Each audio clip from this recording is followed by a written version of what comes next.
Assalamualaikum warahmatullahi wabarakatuh. Pertama, marilah kita ucapkan puji dan syukur kepada Allah Subhanahu wa taala yang telah memberikan kita kesehatan. Dan tidak lupa pula salawat dan salam mari kita hadiahkan kepada Nabi Muhammad SAW. Selanjutnya, izinkan saya memperkenalkan diri.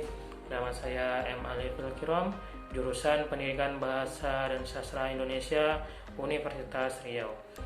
Video ini pembahasannya dalam ruang lingkup mata kuliah Sejarah Sastra yang diampu oleh dosen Bapak Dr. Mangatur Sinaga MHU. Kali ini saya akan menjelaskan tentang sastra rakyat, cerita tentang Jaka Meruyung yang disampaikan oleh salah satu narasumber, yaitu Bapak Sanjaya. Jaka Meruyung adalah anak dari pemimpin dari kerajaan Galuh Pakuan Pajajaran, yakni Adipati Munding Wilis dan istrinya. Nama Jaka Meruyung diberikan oleh pemimpin penjahat yang merusak dan menghancurkan kerajaan Galuh Pakuan, yang ini Abu Lawang. Jaka Meruyung diasuh dan dibesarkan oleh Abu Lawang dengan tujuan agar kelak Jaka Meruyung akan menggantikan posisinya sebagai pemimpin para penjahat.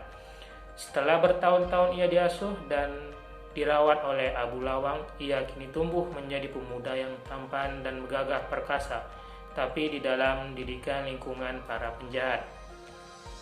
Karena hal itu, ia tidak merasa nyaman berada di lingkungan para penjahat. Oleh karena itu, suatu malam ia pergi dan kabur dari tempat para penjahat, yaitu di Gunung Huyung. Jaka Meruyung terus melanjutkan perjalanannya hingga ia bertemu dengan Ki Merangi, yaitu merupakan bekas prajurit Majapahit. Karena kekaguman kepada Ki Merangi, Jaka Meruyung mengabdikan dan belajar dari segala sesuatu yang belum pernah ia ketahui kepada Ki Merangi selama 4 tahun. Setelah ia merasa cukup belajar dari Ki Merangi, Jaka Meruyung melanjutkan perjalanan ke timur dan tetap mencari tempat untuk membuat hatinya tenang. Di lain sisi, yang ini Adipati Munding Wilis dan istrinya terus melanjutkan perjalanan mencari anaknya hingga ia bertemu Ki Merangi.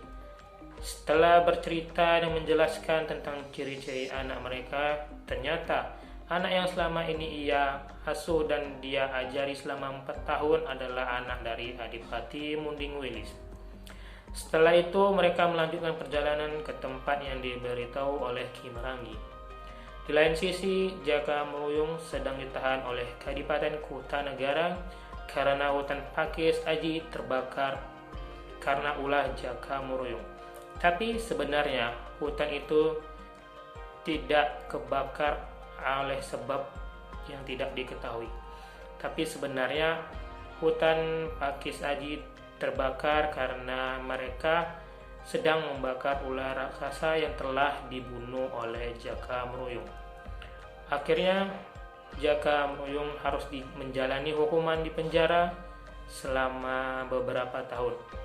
Di penjara, tapi selama di penjara ia berkelakuan baik dan sopan, dan ia juga disukai oleh putri kedua Adipati, yakni Putri Pandaayu. Setelah itu ia dibebaskan dan akan segera disiapkan acara pernikahan untuk mereka berdua. Dan kabar tersebut sampai ke telinga Adipati Munding Wilis dan istrinya.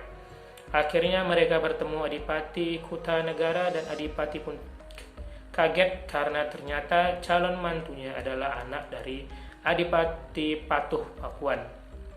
Di sana ada rasa senang, sedih, saling bercampur karena akhirnya Jaka Meruyung berhasil mengetahui identitas asli orang tuanya.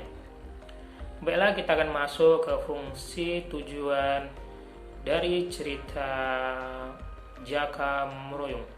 Fungsi dan tujuan cerita Jaka Meruyung bagi kepercayaan masyarakat sekitar. Cerita Jaka Meruyung mempunyai dampak kepercayaan bagi masyarakat Aji Barang, khususnya yakni sebagai masyarakat beranggapan bahwa para peziarah yang berdatangan ke makam Jaka Meruyung biasanya mempunyai permintaan atau tujuan tertentu, yakni konon apabila ingin cepat kesampaian harus melakukan hal tertentu. Masyarakat menyadari terbentuknya nama Aji Barang tidak lepas dari cerita Jaka Muruyung, dan cerita tersebut merupakan sejarah bagi masyarakat Aji Barang. Perbedaan dulu dan sekarang. Ada juga sebagian masyarakat yang berpendapat lain bahwa berziarah di makam tersebut adalah sebagai kegiatan ritual yang mengandung nilai keutamaan dengan menghayati dan mengenang jasa leluhur mereka. Sebagian dari mereka ada juga yang berpendapat masyarakat di Indonesia menjadikan ziarah kubur sebagai suatu rutinan mingguan atau tahunan yang pasti dilakukan dengan tujuan istiqomah. Hal ini tidak dapat dibantah lagi karena kenyataan yang ada memang membuktikan bahwa banyak dari kelompok masyarakat yang mentradisikan ziarah kubur.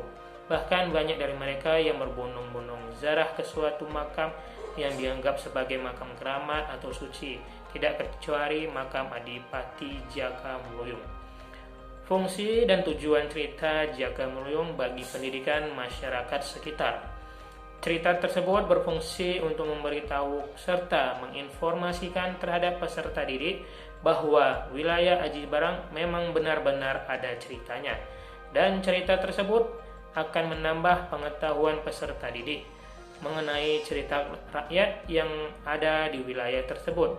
Meskipun kita tidak hidup pada zaman tersebut, tetapi kita dapat mempelajarinya melalui buku. Cerita tersebut tentunya sebagai pengetahuan. Cerita Jaka Muruyung sekarang.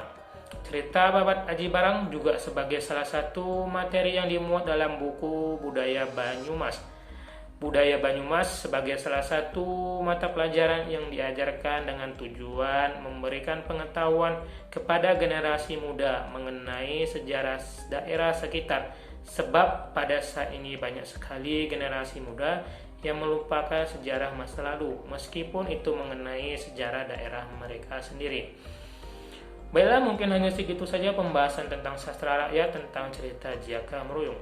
Pesan yang dapat kita ambil pada kesempatan kali ini yaitu bagi kita para pemuda, khususnya generasi muda, harus tetap mengingat cerita rakyat dan tidak melupakan sejarah di daerah sendiri maupun di daerah lain.